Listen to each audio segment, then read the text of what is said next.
اسلامی حکومت نہ ہونے کی وجہ سے وہ بھی پرسکون نہیں ہے. وہ کہا کہ بھائی ایسے ہی.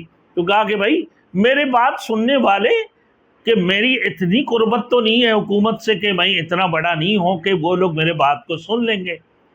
تو میرے دوستوں بات کو تو دیکھو نا کہ آپ ان کو بڑے پروٹوکول کی ساتھ میں ان کو لے کر آئیں, ان کی باتیں سن رہے ہیں. ماشاءاللہ 25 30 ہزار تقریباً آدھا لاکھ کی قریب 50 ہزار لوگ ان کے پروگرام میں بیٹھے ہیں, ان کی جلسے میں بیٹھے ہیں.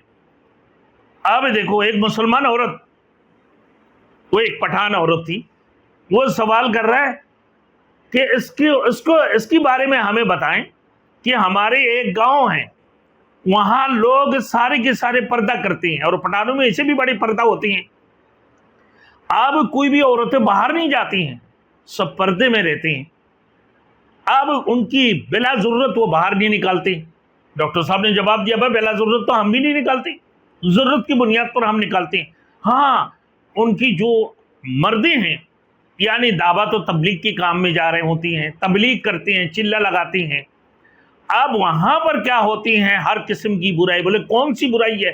کہا کہ لوگ لڑکوں کی ساتھ میں بدفعلی کرتے ہیں. اس عورت نے انتہائی شرمناک سوال کی ہے, انتہائی خباثت والی اس عورت نے سوال کی ہے کہ بھائی جو دین کے کام کرنے والے وہ ایسے حرکت کبھی کر سکتے ہیں؟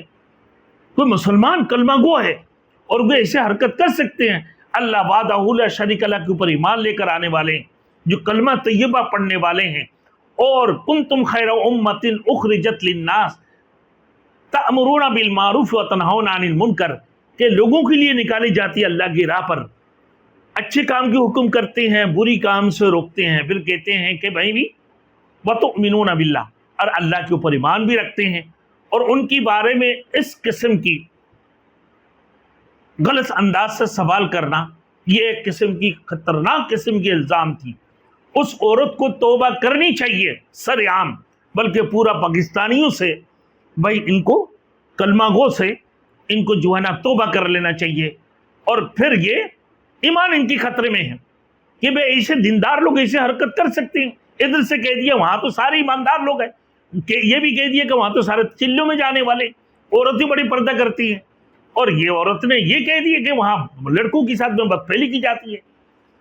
تو ان کی مقصد کیا؟ خوب ذلیل کیا ہے. ڈاکٹر جو ہے ذاکر نائک حافظ اللہ نے خوب اس عورت کو ذلیل کیا کہ یہ کس قسم کی آپ باتیں کرتے ہیں. تو میرے دوستوں باتیں اصل میں کیا ہے یار, سننے کا مقصد کیا ہو کہ عمل کرنا, کہ بھائی جو کلمہ گو ہے کہ وہاں پر قسم بقسم کی آپ سوالات ہو رہے اور لوگ ایسے سوال کر رہے ہیں. اب مثال کے طور پر کسی نے تقدیر کی معاملہ میں سوال کیا کہ کسی نے شراب پیا یا کوئی غلط کام کیا, زنا کیا یا اور کوئی کام کیے, تو وہ ایک جو ہے نا یشما گل, وہ چاہ رہا ہے کہ میں تو سارے اداکارہ ہیں کہ سارے زندگی بھر میں برائی کرتے رہیں نا, اب یہ میرے قصور تھوڑی ہوں گے نا, کیونکہ تقدیر میں لکھا گیا کہ میں اداکاری کرتے رہوں گی, میں اداکارہ ہوں, میں اداکاری کرتی رہوں گی سارے زندگی پر, یہ گانا بھی گاتے رہوں گی, اداکاری بھی کرتے رہوں گی. یہ تو جو ہے نا میرے فعل ہے, یہ تو میرے تقدیر میں لکھا گیا, اس کی مقصد یہ تھی.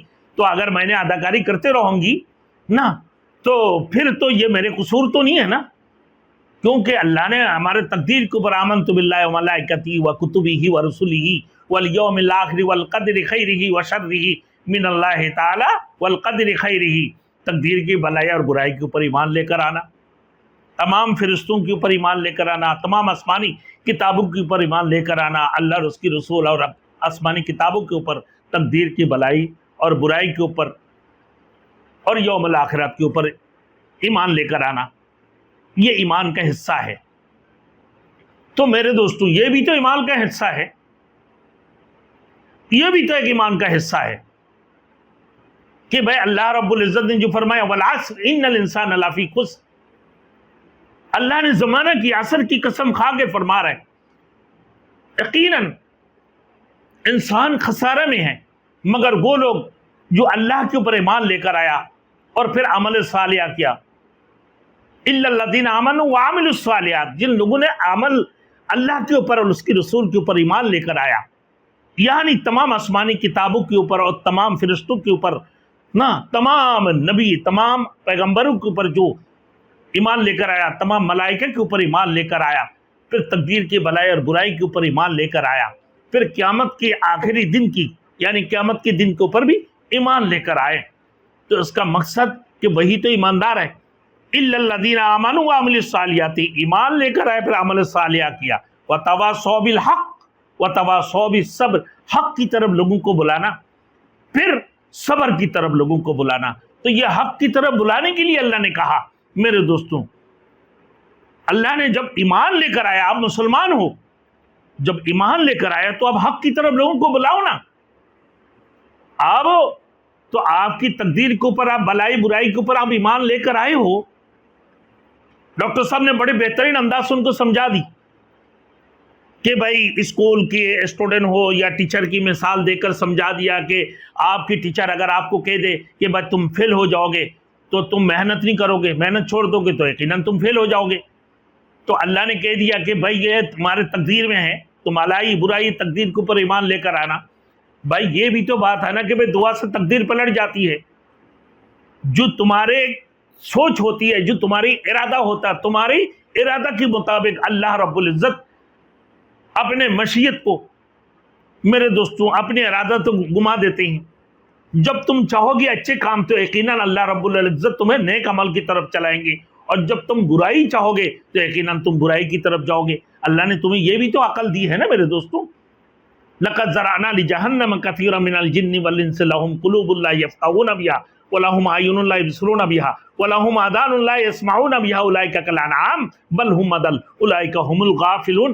اللہ نے ان لوگوں کے بارے میں فرما دی جن کو اللہ نے عقل عطا فرمایا، شعور عطا فرمایا، سمجھ عطا فرمایا، دو آنکھیں عطا فرمایا، دو کان عطا فرمایا۔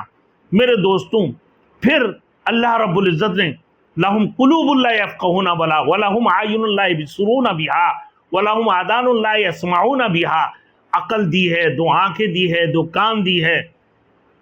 پھر اللہ وحدہ لا شریک له کے اوپر یقین نہیں کرتے ہو کہ بھئی تم جو ارادہ کرتے ہو تمہارے ارادہ کے مطابق اللہ رب العزت تمہیں چلاتے ہیں۔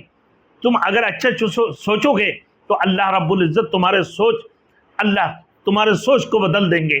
تم اگر اللہ سے دعائیں مانگو گے تو یقیناً تمہیں اللہ رب العزت تمہارے تقدیر کو اللہ رب العزت پلٹ دیں گے۔